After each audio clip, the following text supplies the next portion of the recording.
It grew up. What grew up? Hey! It's Digimon! Wow. It grew up. I don't know what it's talking about there. Digimon was my childhood. You know what? No, if Pokemon never tend to grow up to be what it is today, well, what makes people think Digimon grew up? I mean, Pokemon was always very child friendly, no matter what. For the most part. But Digimon is just the same way. You know what? Digimon, I don't know what it means by grew up. It can't be that bad. I'm gonna pop this in, enjoy this game for what it is. It didn't grow well. What's it talking about? What the fuck?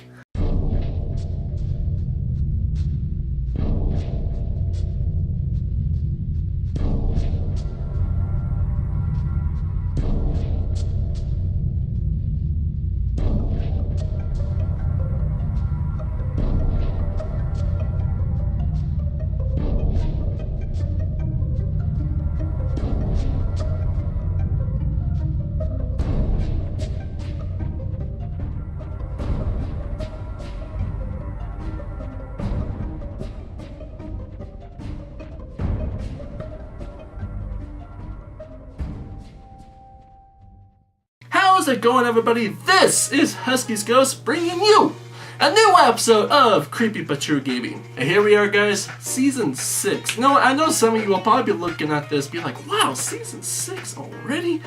But you only have 3,000 subscribers. Why are you making this such a big deal? Well, I know that 3,000 subscribers is a pretty low number when it comes to big YouTubers. But let me just tell you something. Getting 3,000? Almost 3,000? Because that's, to me, that's a big accomplishment. It was hard as getting 10. And here I am, 3,000. What the heck? And I know that you guys love Creepy But True Gaming. This is actually my most popular series in the channel. And you guys love this content, and I'm happy to know that. I love to make this content for you guys, for your entertainment. And as long as you guys are happy with it, I'm happy to make more. So, with that said, this is Season 6, Episode 1, guys. And what are we going to be starting off with? Well, I will tell you, we are going to be starting off, for the first time, not Pokemon. We're going to slap that away for now, because we're going to go to its rival.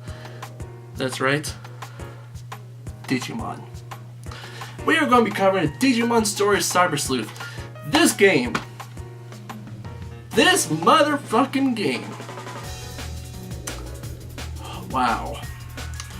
If you are a fan of Digimon, you've been a little skeptical about Digimon games lately, we know that Digimon had not a good reputation of good games. They had Digimon World, Digimon World 2, Digimon World 3, those were great games. And then after that, it started to go downhill a little bit. But then I counted the Digimon Arena games because those fighting games, they were awesome. Those were pretty much the closest thing that got right when it came to being a Smash Brothers clone just a little bit. The Digimon Arena games were awesome. Except for the last one on PS3. It was good, but it could have been a little better. And then after that, Digimon just kind of went downhill. It didn't seem like they knew what they were doing with the Digimon series anymore. And then came Digimon Story Cyber Sleuth. The Digimon Story games were starting to get it picked up a little bit ever since the 3DS title Decode. And a lot of people want that to come, but unfortunately it never had its chance, and I don't think it probably will by this point. But Digimon Story Cyber Sleuth is the next best choice. And my god, if you're a Digimon fan, or just a fan of RPGs in general, get this game. It's amazing. I'm actually still playing this game, to be honest with you. I still haven't defeated all the DLC missions yet. But you know what, it's a good game. But of course, just like Pokemon, it does have its deepest and darkest moments. In Digimon Cyber Sleuth, I think this takes it to a whole new level. Unlike Pokemon, this takes a step further. Something that children wouldn't be happy reading about. And not just that, but the possibilities that some of these moments in this game could be referencing to real life events. Now, what is it that I could be talking about? Well, that is what this episode is about. So go ahead, get your popcorn, sodas, girlfriends, boyfriends, snacks, whatever it is that you want to enjoy this episode. And let's get right down to it. Digimon Story Cyber Sleuth. Getting into a universe where people can jump into and enjoy is where memories can be made. Especially when it's a series like Mario, Sonic, Pokemon, Crash Bandicoot, Spyro, and more. But when it's a series you can grow up with and collect toys, cards, and more, you never expect something dark out of it. Unless it's Yu-Gi-Oh! In the world of Digimon, this is living proof that even a series can grow up with you and isn't scared to do so. We look into Pokemon and it's been the same child-friendly game in the wild without any adult elements added. However, in Digimon, it ignores that and decides to acknowledge the old fanbase by growing up with them. How? Well, words, deep story, boobs, and more boobs. I know I am comparing Pokemon and Digimon a lot as of now, but can you blame me? The two have been a rival since the start and been a big debate of who started what. But it is clear the two of them went their separate path now, and that's thanks to the rating system. The little thing the parents don't seem to understand about. But what makes Digimon Story Cyber Sleuth so dark and creepy to be in the shelf of creepy butcher gaming? Well, to be honest, I never even expected this game to be made into it. But when I ran into this moment and made connections, it hit me. This isn't just a dark and creepy moment, but this is a very sinister moment in the Digimon game. A Digimon game. Let that sink in while I explain it all. During a chapter of the game, you will be taken on a case where a group of students ask you to investigate an amount of urban legends in the building you work at. These legends are between hauntings and monsters. The case begins, there is no music, and you talk to the group the entire time. It's nighttime as you investigate, and one by one, you talk to the students of each legend you are searching. The first you investigate is the three-legged Matthew. It's a group of dolls that became popular in this story of the case. You learn there are three dolls, Matthew, Lance, and Inata. I think I butchered that name, and I'm pretty sure I did, but please don't yell at me. Please? Matthew and Inata were supposed coupled until Lance came along, and Matthew is now the ex-boyfriend of the bunch. Continue on, it is told that once he lost Inata, Matthew went crazy and kidnapped Lance, chopping up his body and mailed each part to Inata. However, while progressing to send the leg, Inata was using dark magic to bring Lance back. To avoid it, Matthew used the leg on himself, giving him 3. Pretty dark. But then it hit me. I heard this story somewhere before, and I found out it had some similarities. Now, I know crimes like this happen on a very rare basis, but let me just pull out one that sounds pretty close to this. In between May 24th and May 25th of 2012, a man, Justin Lin, has suddenly gone missing.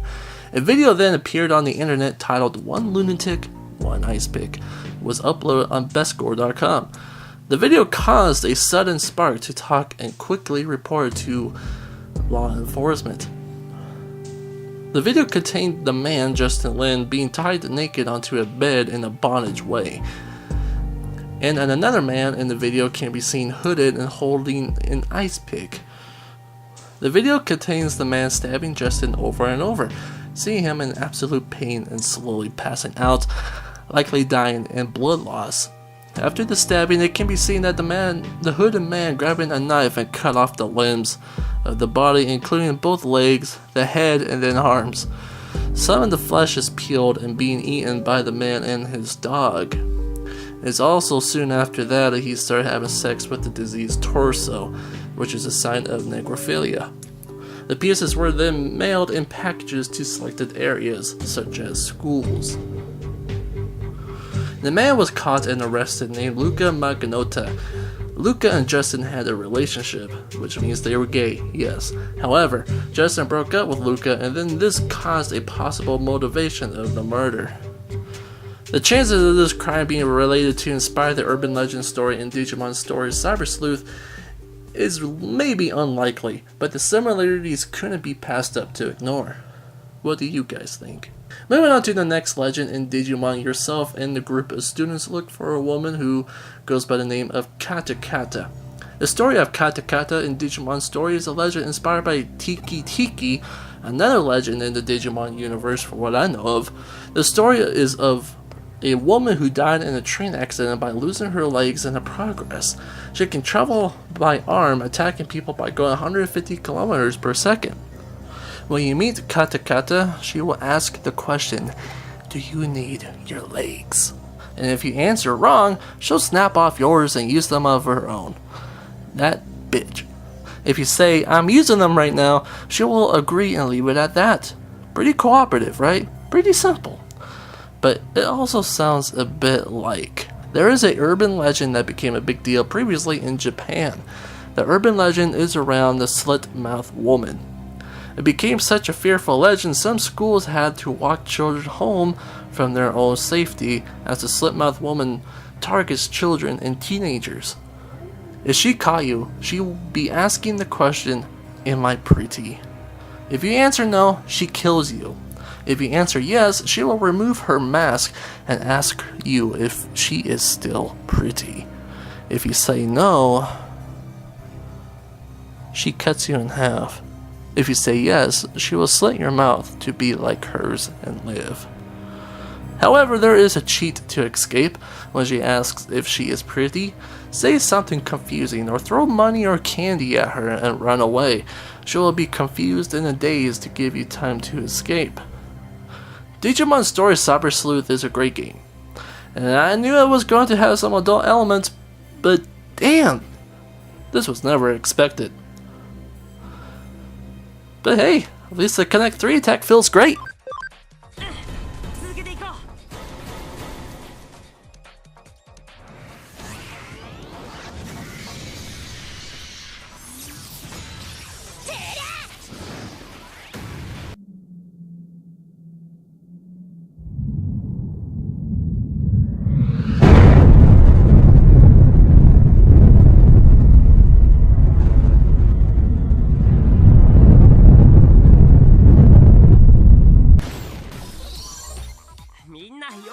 For being a T-rated game, that was pretty dark. There we have it, guys. That was Digimon Story Cyber Sleuth. What do you guys think? Do you think there could be some connections between this and that? Well, who knows? But at the very end, it was pretty unsettling and pretty unexpected, especially from the Digimon universe. If you like this episode, guys, well, you know the drill. Until next time, I'll catch you all later.